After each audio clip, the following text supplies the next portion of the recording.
Hilary Benn led the coup with an article in The Observer and then disappeared from answering his phone for a few hours. I finally got hold of him at 2 o'clock in the morning. I was too kind to too many people in the party in not insisting and demanding on that from the very beginning. Diane is a very good friend of mine and my neighbouring MP. A trailblazer in every sense of the word. First black woman elected to Parliament in 1987. I remember that day very, very well. And the abuse she received and receives, is phenomenal. The Palestinian people want to live in peace. The Palestinian people want to live in the region alongside everybody else that already lives in the region. Let's go with that instead.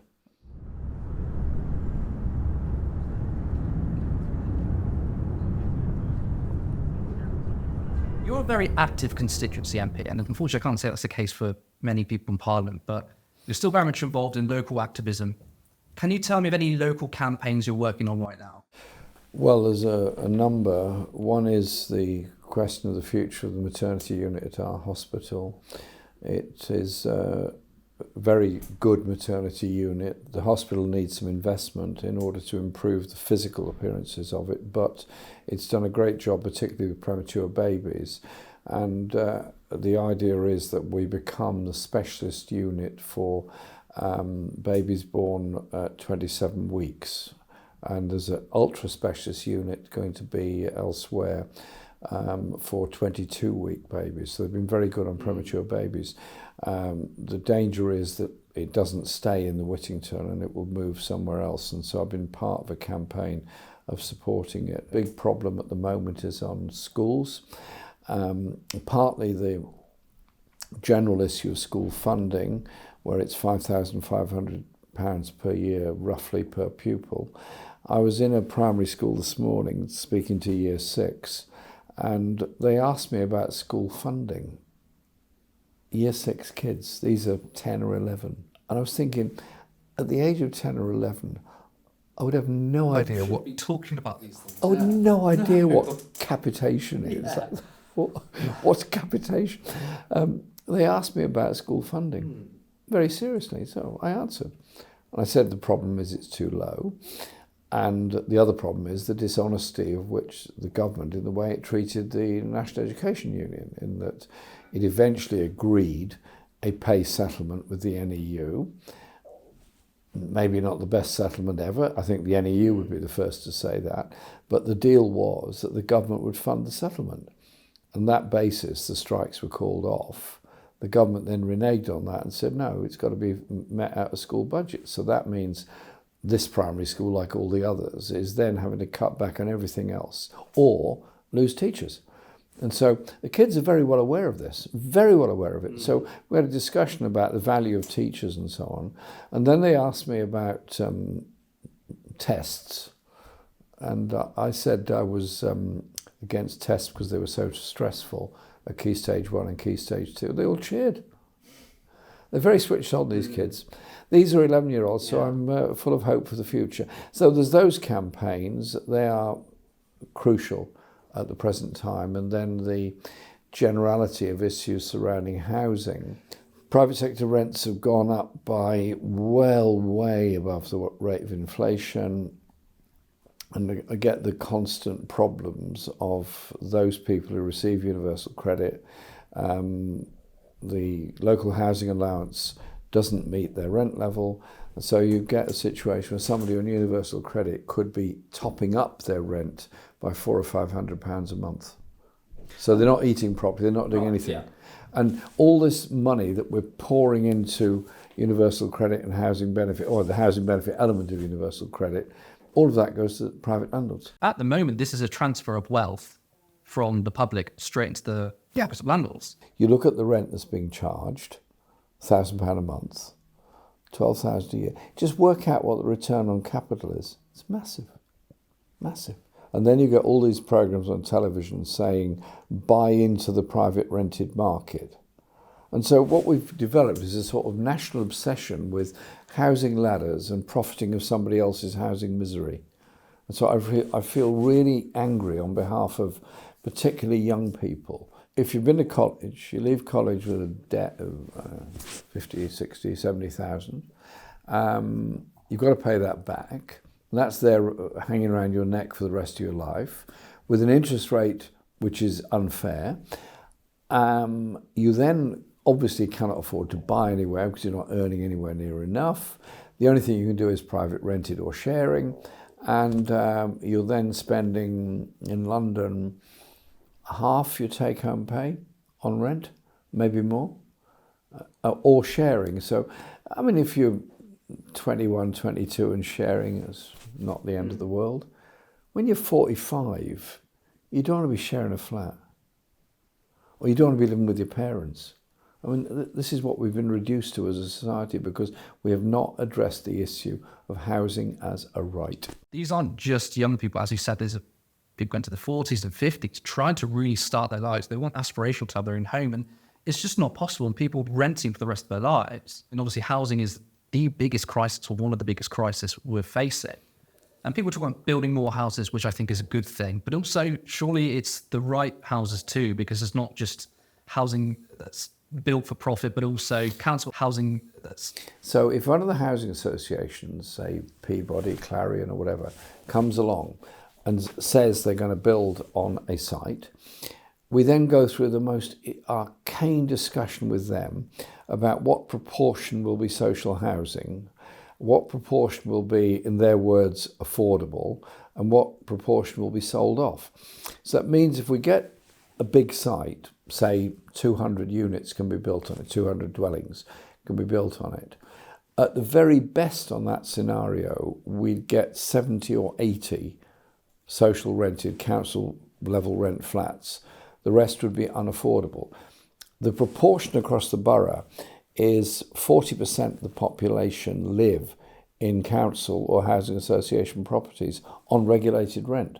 So we're actually reducing the proportion, even in a borough that wants to provide more social housing. The inability or refusal of housing association to cross-reference, cross-subsidise building is one of the problems. So what we need is a real endeavour that we're going to build affordable, rented council housing for the future.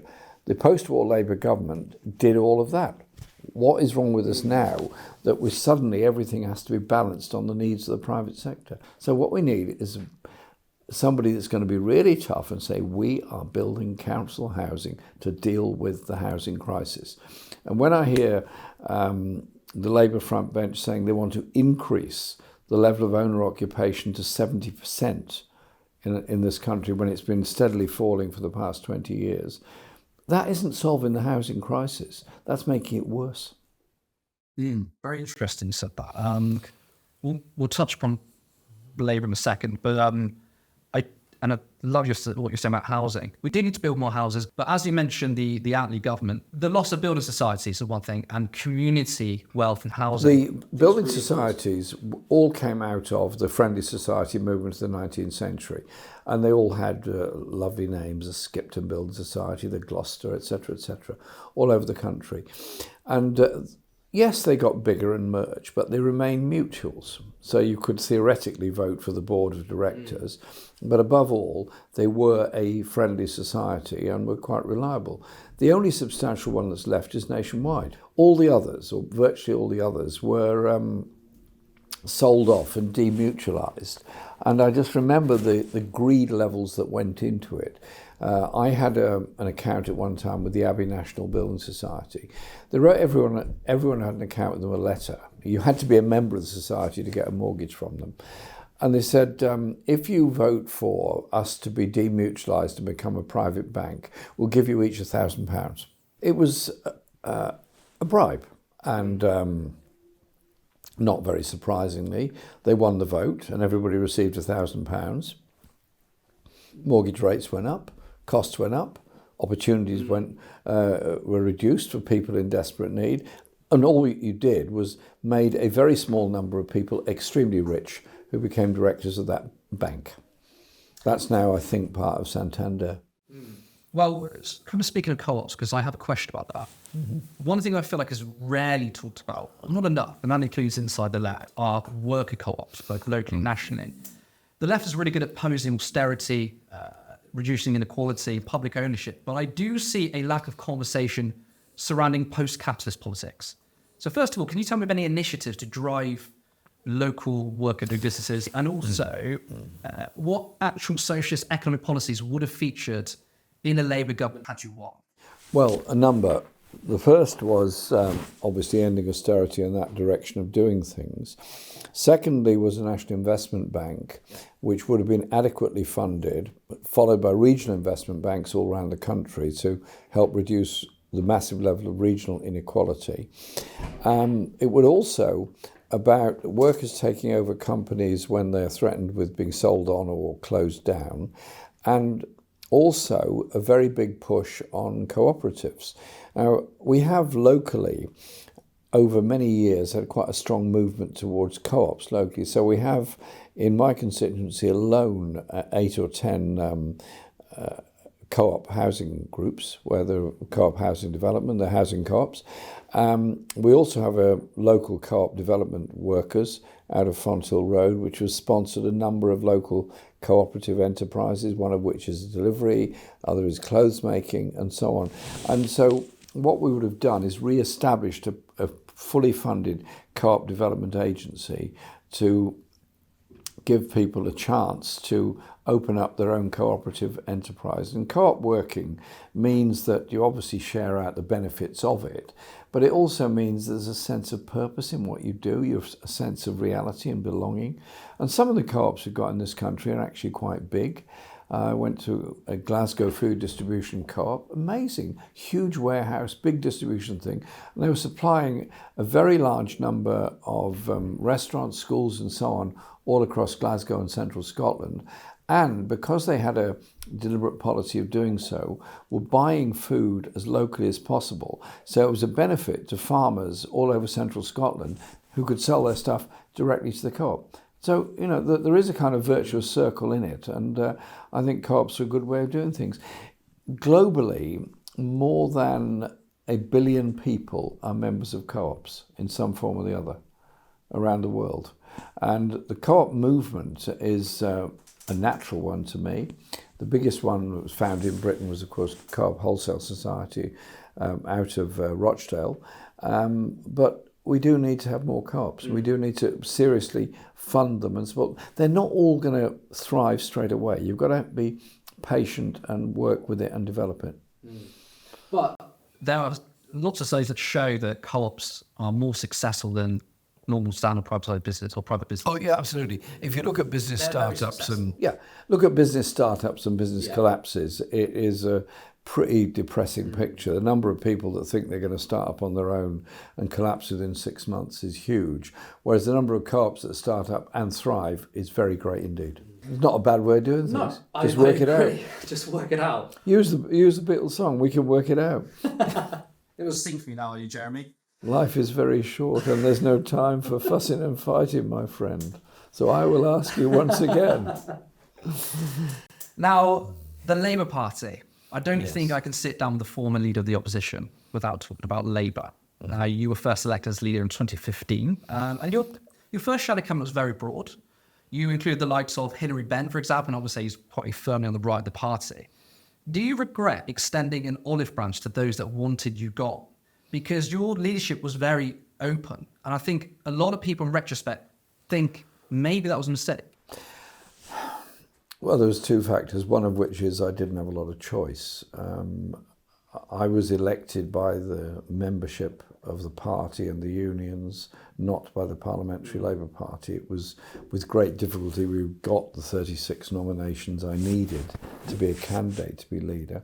So I was then faced with a situation where I had to form a shadow cabinet. If you remember, the Sunday papers, the day after I was elected, said it will be impossible for Corbyn to form a shadow cabinet. They said it's impossible. He'll have to resign after. Most of them said I'd have to resign, but within 3 months. I had to reach out to do that. I had no choice because of the makeup of the parliamentary party. I was, in my own view, very generous with people. And that generosity was by and large not rewarded in the slightest. A number left by turn of the year, 2015-16, and I then appointed replacements to them. And then there was the coup of the summer of 2016. Which was led by Hilary Benn, isn't it? Indeed so.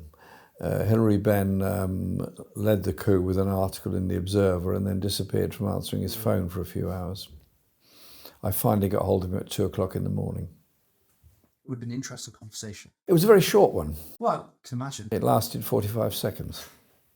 But I guess Which is how long it takes you to tell somebody they're gone. people looking back, they would say, maybe I should have ruled with an iron fist. I mean, Keir Starmer's doing that now, and there were people you were very fair to. Come like I said, Hilary Benn instituted a coup after you were elected by the membership, and you had other people in the party who tried to undermine you. Mine was a longer-term strategy. Right. Longer-term strategy in the sense that I did not want to be the elite who dictated, hired, fired, etc. I wanted to build, excuse me, a stronger, much more democratic movement. And so at the same time, we were recruiting very large numbers of party members. We were trying to democratise the party. We were trying to build community organisation within the party, which was bitterly opposed by Ian McNicol and others. He eventually was replaced, shall we say. My idea was I wanted this to be the basis of a democratic renewal and a growth of democracy within the party and the movement, and that the party would reach out within the community. Many people in the Parliamentary Labour Party obviously didn't agree with that. However, I have to say there were some people who I appointed to the Shadow Cabinet after the coup in 2016 who were very loyal and worked incredibly hard, whether they agreed with me particularly. Andy Burnham, I thought he was... Andy Burnham behaved very honourably. And I mean, Andy and I had been competitors for the leadership of the party. Personally, we got along and still get along okay. I'm in touch with Andy. What do you think about it in Manchester? Because I think it's been quite impressive, especially with bringing buses back into public ownership. So you say he's done a good job in Hampshire. Well, it was a very interesting conversation with Andy. He came to see me and said he was thinking about running for Mayor of Greater Manchester.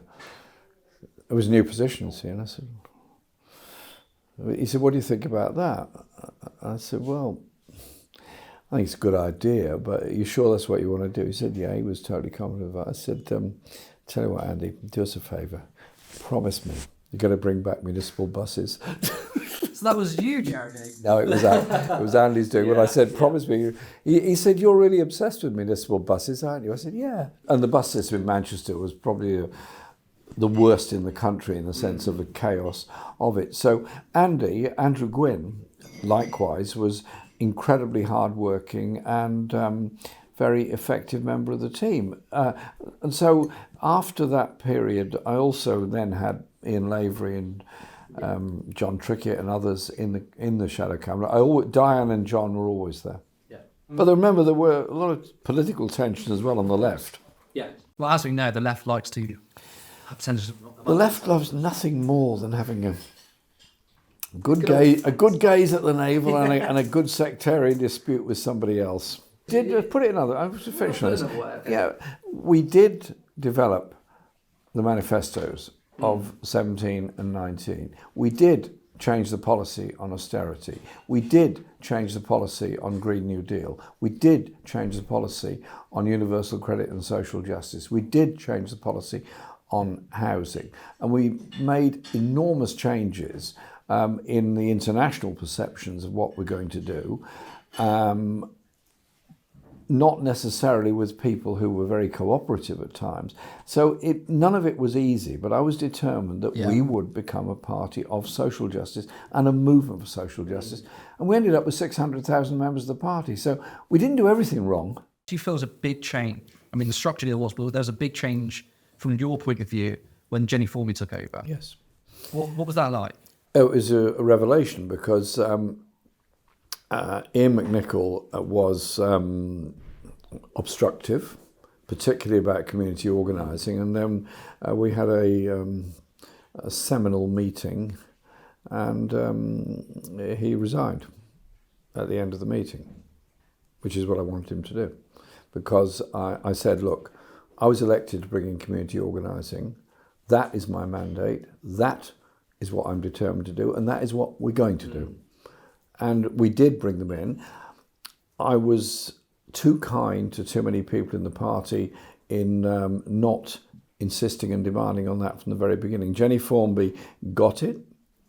She said, Jeremy, I get it, I understand it. Sadly, as you know, Jenny was then diagnosed with serious cancers, and she was off for, she worked as best as she could despite terrible pain and the treatment she was going through. So I really take my hat off to Jenny Formby. When you became leader, you completely changed the political landscape. No longer were Labour talking about cuts. You turned Labour into an anti-austerity party, inspired hundreds of thousands, dare I say millions across the country. But today, it's 2024, Keir Starmer is using the maxed out credit card myth. He's talking about restraint. It sounds like a return to austerity. Now, as it stands, you're an independent MP, membership is down, many feel deflated, and I would say that Keir Starmer is way to the right of Ed Miliband and Gordon Brown, and he didn't lead the party since 2010. So it begs the question, was the period between 2015 to 2019 all for nothing, or do you still believe there is some hope from that period? Oh, no, it wasn't all for nothing at all. It's for everything.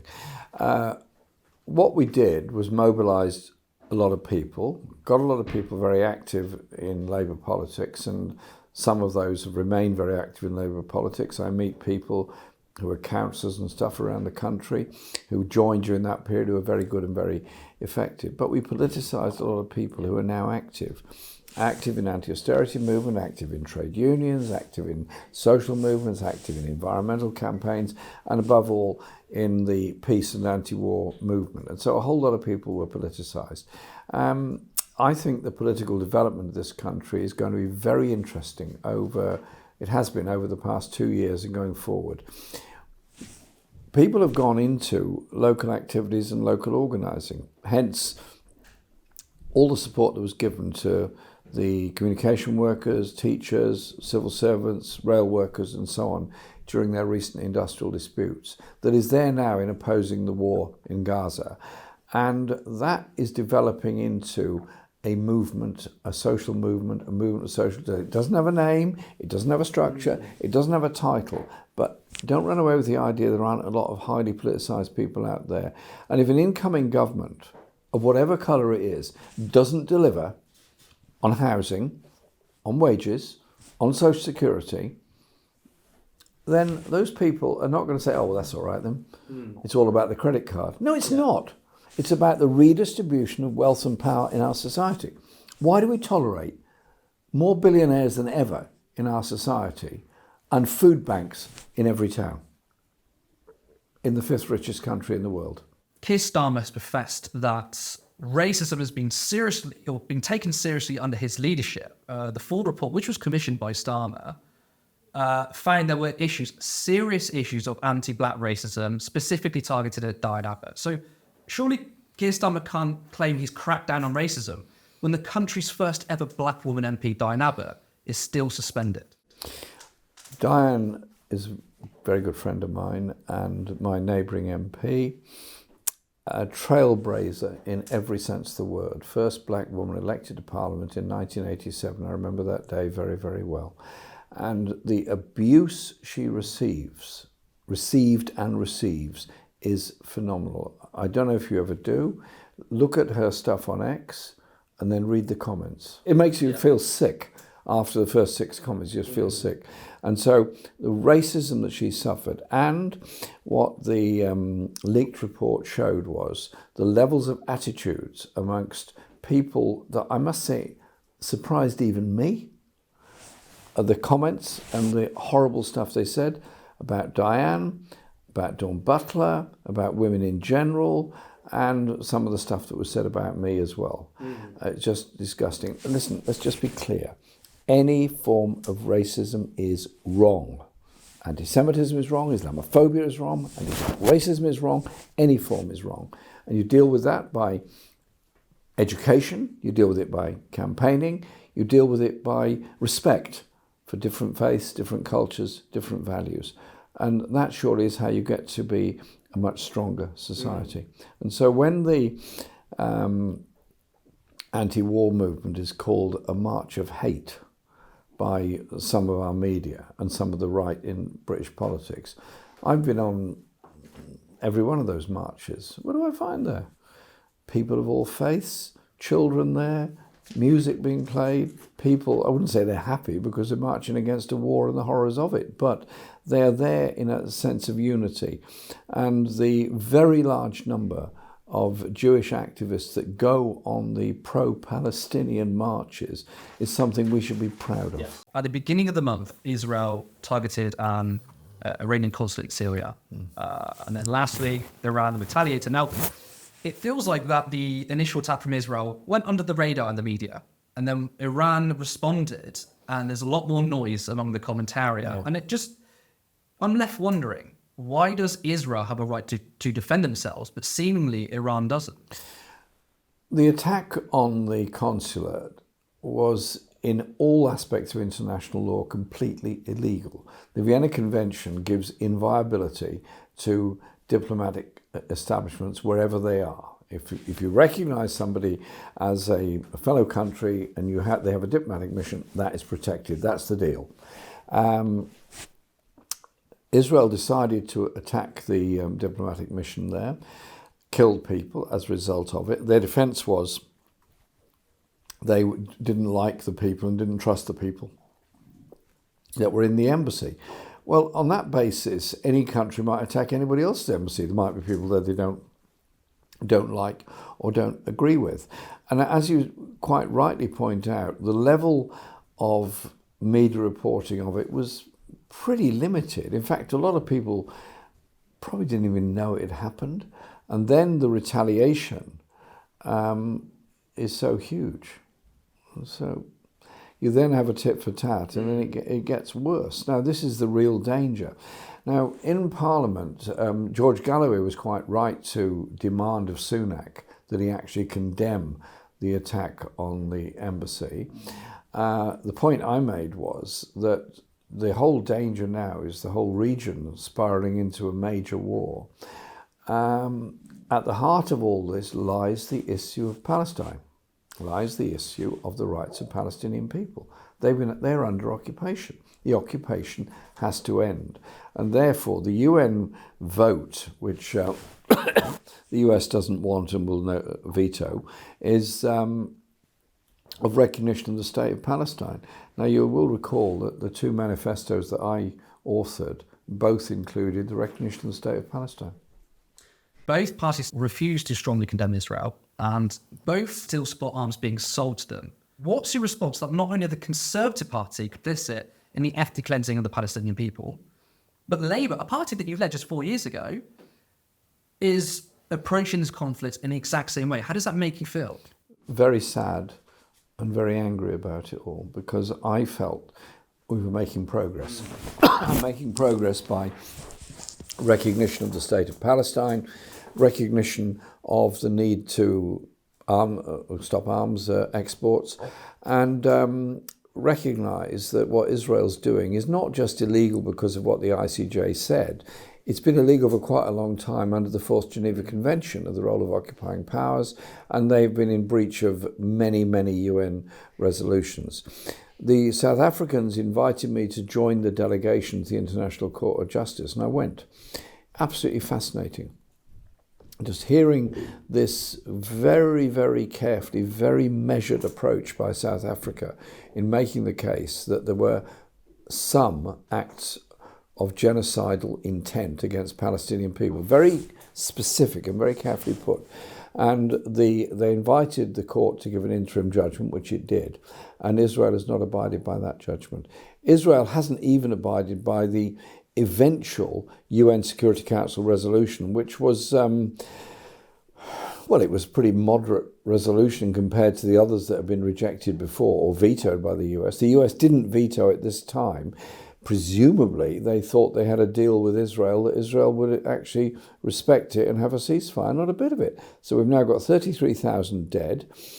Goodness knows how many more bodies coming out under the rubble. If we were sitting here in 10, 15 years' time, what's going to be the attitude and feeling of children that have survived the bombardment in Gaza, living amongst the rubble, relying on handouts that may or may not get through, watching their mates being killed all around them, what's going to be their feelings? What's going to be their mental approach? What's going to be their attitude? You know, wars have consequences. They don't stop when the fighting stops. It goes on and on and on. That's the horror story of the Middle East, and there has to be an end to the occupation. Well, Israel has now responded this morning. So we're looking at potentially a big war breaking out, aren't we? Yeah. Scenario, Jeremy Corbyn is Prime Minister and all the events in Gaza has unfolded. What would you do differently to resolve the conflict than the current Conservative government are doing? I would first of all utterly condemn the invasion of Gaza, as I would also condemn the killing of Israeli nationals in Israel, and make a personal plea and go to the region and meet everybody and try and get together a coalition of people on it to try and bring about an urgent ceasefire. And if we say to Israel, yes, you should have a ceasefire, but by the way, we'll carry on supplying bombs and planes and military intelligence for you. Well, what sort of mixed message is that? The Palestinian people want to live in peace. The Palestinian people want to live in the region alongside everybody else that already lives in the region. Let's go with that instead. This election seems to have many independent candidates running. We've got Liane Mohammed in West Streeting seat. We've got Andrew Feinstein might be in Keir Starmer's seat. Don't you think the people of Islington North deserve a real choice? And will you be standing as the independent in the next election? I'm not going to desert the people of Islington North. Not going to desert. It's quite a cryptic answer, though, isn't it? Yes. I do cryptic answers on occasions. Okay, fair enough. Now, I'm sure you are aware of the We Deserve Better campaign. They're supporting the likes of James Driscoll, usually in the Labour Party, other independent and Green candidates. What do you think about this? The idea that there is support for independent campaigns, because there are many people who are alienated by both parties. I know Jamie very well and was very happy when he was selected, and I've spent quite a lot of time talking to Jamie, and he's done an incredible, innovative job, actually in a very sort of Labour traditional municipalised way of doing this, municipal bank, municipal housing, and all the investments that go with it. And he's been very effective at it. Well done him. And the people that are campaigning now as sort of informal coalitions, they're the same people that are there on the peace marches, the same people that are there on the RMT picket lines and so on. Don't run away with the idea that politics is all just about whatever the media headlines are of that day. Politics is about people doggedly working away together to try and bring about decency and better things in their communities and their societies. The Labour movement didn't grow from a national endeavour.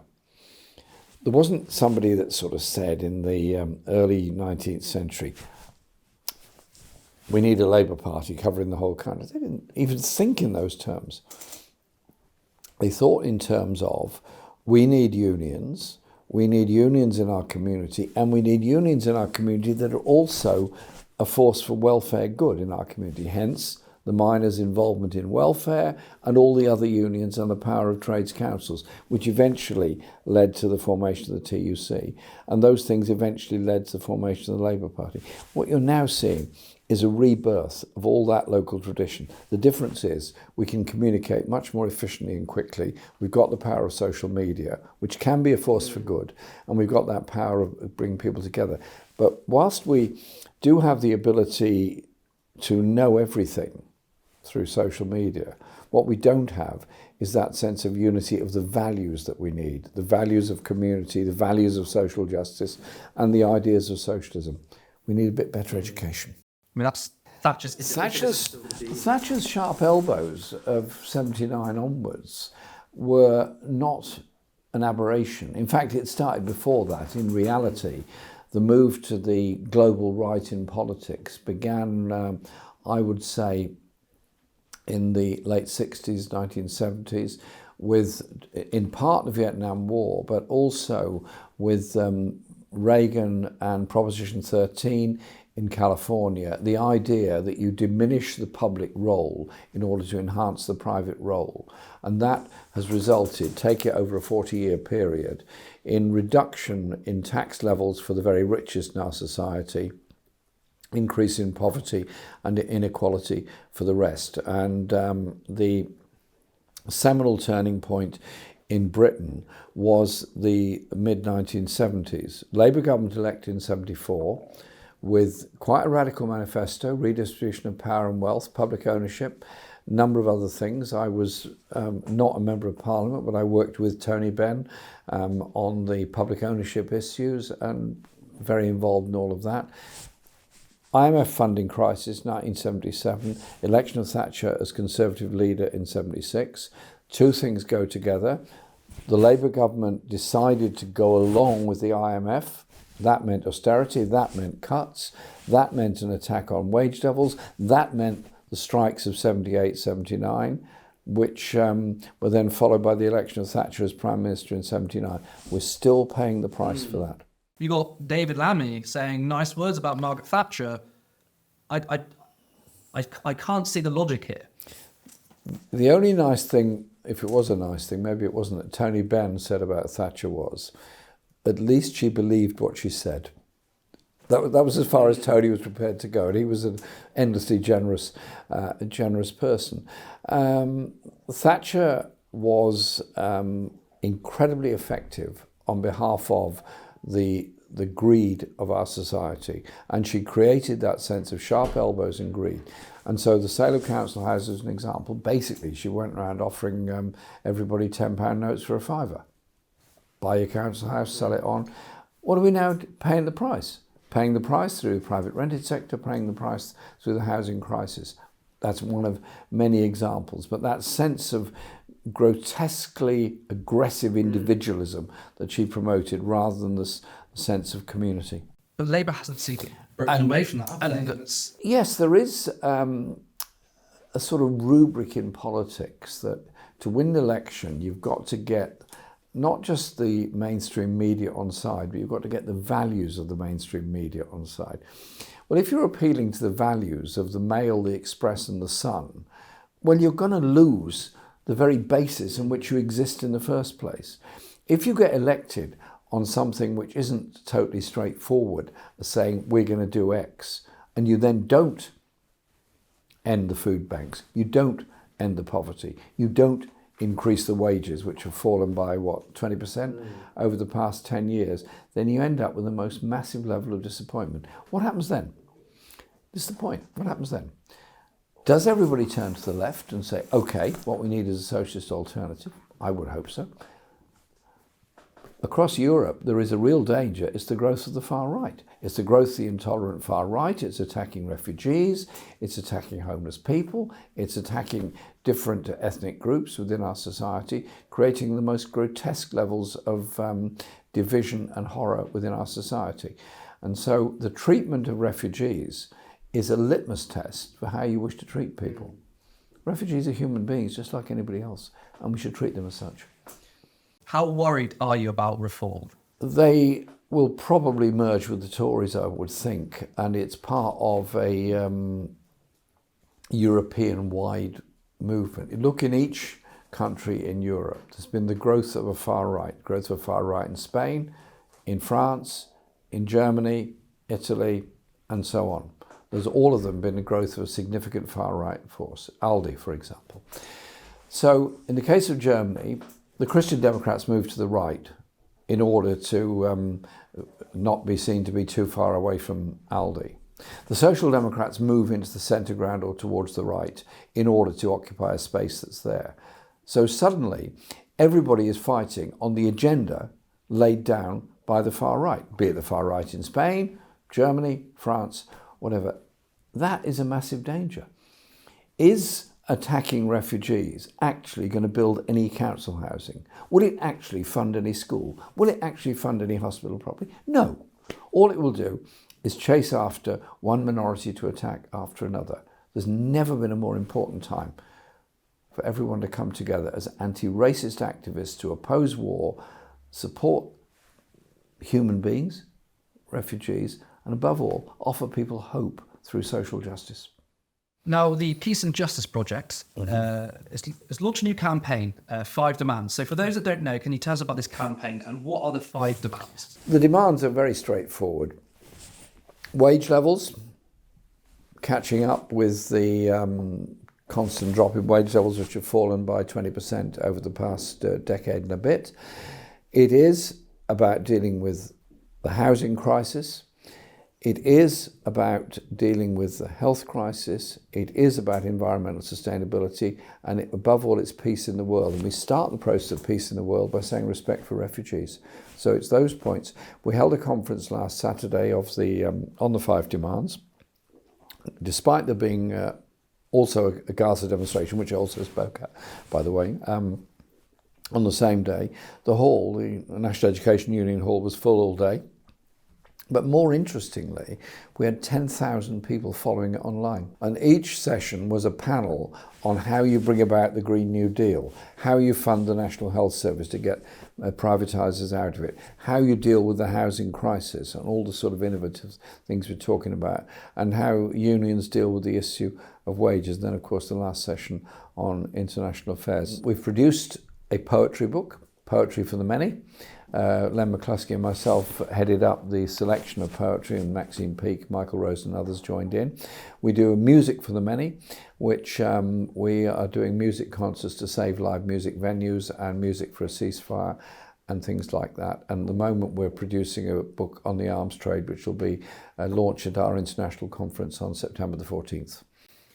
I was going to ask you about Poetry for Many. I want to ask, how has poetry influenced you, whether that's politics or just life in general? Oh, massively. I'm just trying to describe my school career as unstarrable. I was monumentally unsuccessful in all academic areas of school life, except I enjoyed history, but I became far too involved in one particular aspect of history to bother to read the rest of it. So my exam results didn't bear testament to what I was really doing. But I loved English literature and poetry. We didn't do that much poetry in school, but I've always found poetry interesting because poets tell truths and they talk about emotions and they talk about hope. And so the poetry of Shelley, for example, his descriptions of the Peterloo Massacre is a very, very powerful one, but also his other ones, Ode to the West Wind and so on, are fantastic. There's a poet in all of us. And finally, this is going to be the toughest question in this whole interview. So It must be the football question. I guess all the media do that, don't they?